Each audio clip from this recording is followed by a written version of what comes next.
Assalamualaikum and hi to our lecturer Puan Nur Azlina binti Abdullah and all fellow friends.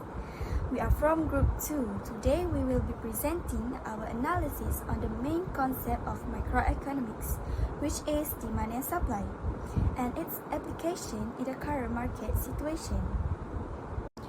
Hi, my name is NAFISAH. My metric number is 085648.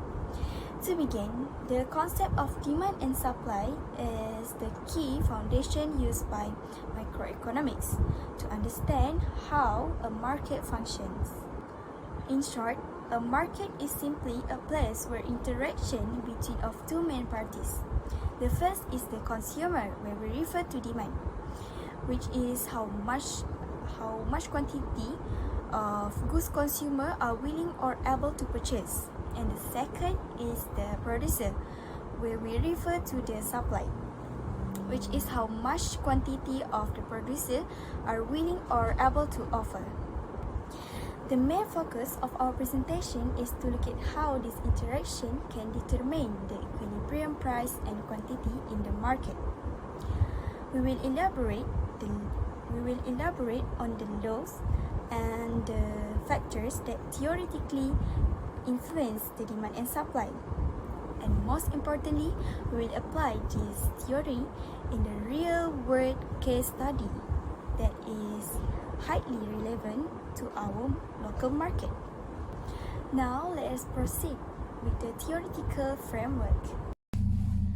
Assalamualaikum and salam sejahtera. My name is INTAN binti MUHAMAD NORHIZAM. My metric number is 085733. Today I will talk about theoretical framework in demand and supply. So what is demand? Demand refers to willingness and ability of consumer to purchase a good or service at various price level during a specific period of time. In economy, demand reflects consumer behavior and show an inverse relationship between price and quantity demanded. This means that ceteris paribus, an increase in the price of a good will lead to a decrease in the quantity demanded, and a decrease in price will lead to an increase in quantity demanded. This relationship is known as the law of demand. So, what is supply? Supply refers to the willingness and ability of producer to offer a good or service for sale at various price level during a given time period. In contrast to demand, supply demonstrates a positive relationship with price. According to the law of supply, ceteris paribus, an increase in the price of a good leads to an increase in the quantity supplied, while a decrease in the price results in a reduction in the quantity supplied. Demand can be influenced by several non-price determinants, such as consumer income, tastes and preferences, the price of related goods, expectation of future prices, and the number of buyers in the market. Changes in this factor will cause the demand curve to shift either to the right, increase in demand, or to the left, decrease in demand.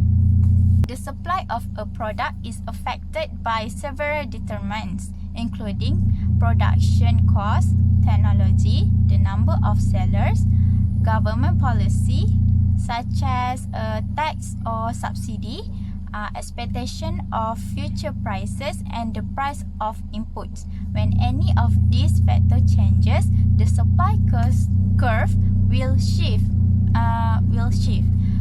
either to the right, indicate an increase in supply, or shift to the left, reflect a decrease in supply. Thank you. SITI MAISYARAH BALQIS BINTI MUHAMAD. My metric number is 085739. I will explain about a real world example. Based on a report by Sabah Media on 10 September 2025, egg price in Malaysia increased after the government egg subsidies and lifted the price ceiling on 1 August 2025. Without subsidies, production costs for farmers become higher, and major production like fuel resource raise egg price by 5% per egg to maintain their profit margins. This increase in production costs reduced in incentive to producer to supply it at a previous level, causing the supply curve to shift to the left. At the same time, the demand for eggs remained unchanged because eggs are a basic household necessity. When supply decreased but demand stayed the same, the equilibrium price rise while the equilibrium quantity in the market falls. This real-world situation clearly demonstrates how removing subsidies can reduce supply, increase market price, and affect the availability for essential goods like eggs. Hi, Assalamualaikum. My name is SAFIA MARDHIYYAH binti MUHAMAD ROFAL and my matrix number is 085519. Today I will present about analysis and discussion. So, in this slide, I summarize the key findings from the article. The government removed subsidies and also abolished the price ceiling. So, the producer no longer receive financial support for part of their costs. That raised production costs for egg farmers. For example, higher feed and operating expenses, and it made harder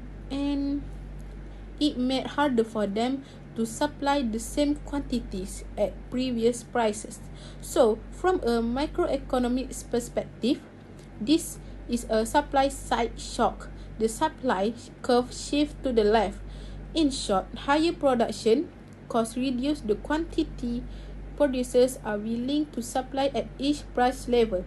This explains why supply contracted after the policy change.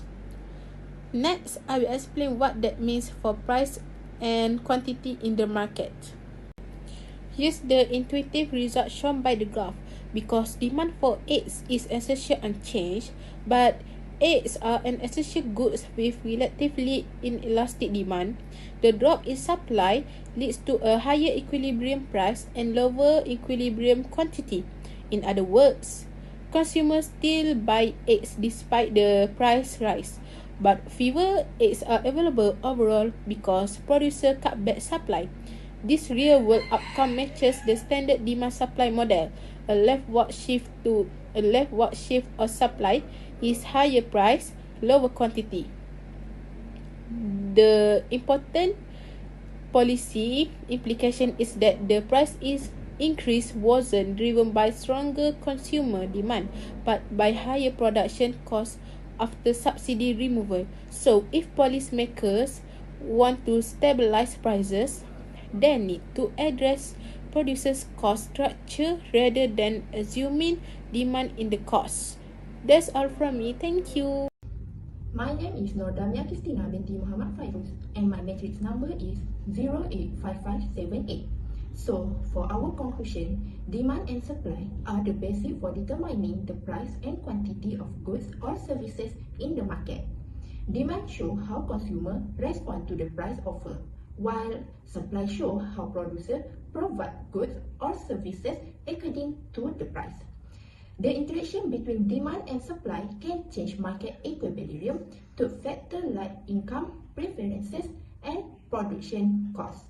Understanding this concept helps consumers and producers make better decisions.